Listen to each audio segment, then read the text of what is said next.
From Hiya Toys comes a stunning new Godzilla figure announcement. This is the Hiya Toys Godzilla vs. King Ghidorah Godzilla figure. Scheduled for a fourth quarter 2024 release date, this figure is available for pre-order now. A few months back, Hiya Toys teased this figure in an unpainted prototype form, signaling to us that they were branching out from the MonsterVerse series of figures.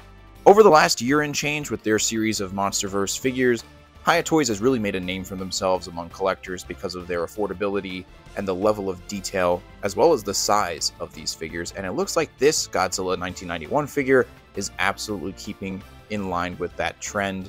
So we're going to take a closer look at this wonderful array of images that Hiya Toys has provided to get a good sense of this figure. I gotta say, first off, this toy photography is fantastic. I just absolutely love the aesthetic and that grain in these photos. They're so photorealistic. This is why I love toy photography. And this figure looks like it's going to be so much fun to shoot footage with for sure. I recently said in one of my other videos that Heisei designs in figure format can be a little bit boring because I feel like once you've seen one, you've seen them all. But of course, when it's done well, it really does stand out. And this figure seems to be the case where it just looks really impressive. Honestly, at a glance, if I didn't see the seams or the joints, I'd think that this might be toy photography of an X Plus version of this figure. But I think that speaks to the talents at Hiya Toys. It looks like their sculpting is just fantastic. So based on the listing here, this figure is 18 centimeters tall, which equates to about 7.1 inches, which is a decently sizable figure, especially for an articulated one. So that's bigger than your SH Monster Arts figures, and I think bigger than your NECA figures. I only ever had one or two of the NECAs, so I'm not as familiar. But this figure also does include 2 additional interchangeable hands for a total of 4 hands. So I guess you could say that that's the accessories for the figure. Again, I'm not sure why these toy companies skimp out on beam effects, especially in this case where you have a figure that can open its mouth. Why wouldn't you include it?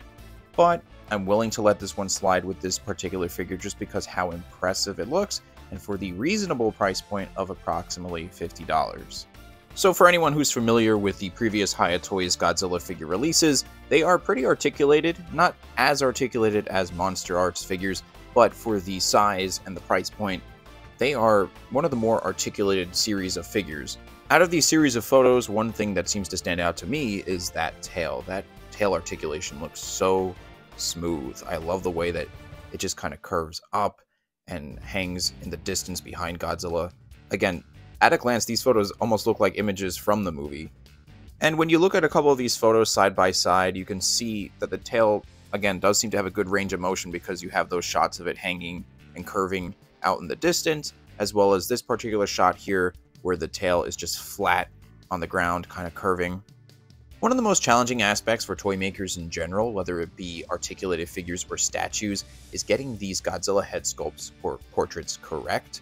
And in this case, it looks to be very accurate to what Godzilla looks like in the film, whether we look at the open mouth or the closed mouth here. I do think that that closed mouth look is the most iconic of this particular Godzilla design. Whenever you see figures or statues of him with this, it just is so mean looking.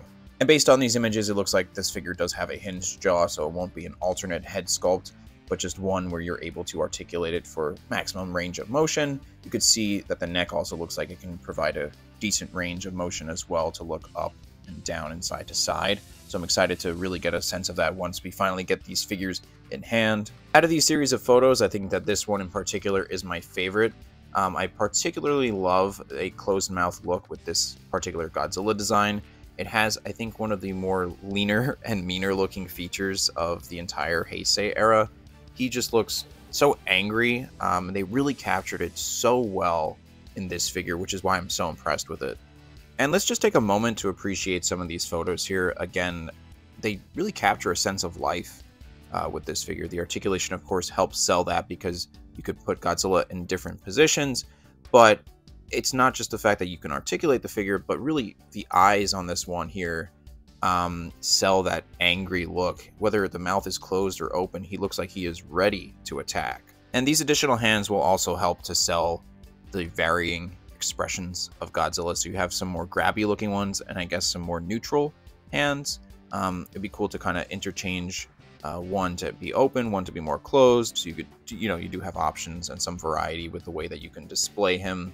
It does make me wonder, will there be a King Ghidorah counterpart or even a Mecha King Ghidorah counterpart to go alongside this figure in the future? I know that they recently released their Monsterverse King Ghidorah, which I personally have not gotten, but I've seen and heard great things about it.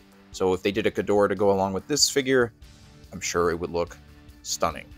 I could keep going on and on about this figure, but it would just be a video where I stare at these photos and kind of just recycle through the images over and over and over. But I think you get the point here. Ever since they announced this figure a couple months back and that unpainted prototype, I was intrigued. There was news that they had gotten, or Hiya Toys, I should say, had gotten the license outside of just the Monsterverse. So I hope this does open the door to not just Heisei figures, but other figures maybe in the Millennium and the Reiwa era. Of course, Showa, but Showa I feel like is being represented very well with other companies right now, like Mezco. So I would like to see something like a Godzilla 1999. Of course, I'm going to throw Shin Godzilla in there because he's my favorite of all. And of course, the talk of the town, Godzilla -1, with a figure that looks this good. I would love to see what Hiya Toys' Godzilla -1 figure would look like. Again, we do have some time until this figure does release, but I am counting the days until it finally does because I am so excited for this. And I think the fact that I'm talking about an articulated Heisei figure speaks volumes to me as a collector because, like I said, this is not something that I generally lean toward, but I don't know, Hiya Toys is breaking boundaries here. They really are making some good stuff. I can't wait to see what they do with more figures from honestly any era from Godzilla. Of course, I always love to know your thoughts on these figures, so let me know, have you already pre-ordered this figure? Will you be getting it? And also, what other Godzilla figures would you like to see outside of the Monsterverse from Hiya Toys? Leave your comments below. If you're new to the channel and you like the content, please consider leaving a like, subscribing, and taking a look at my other Godzilla figure content on the channel as well.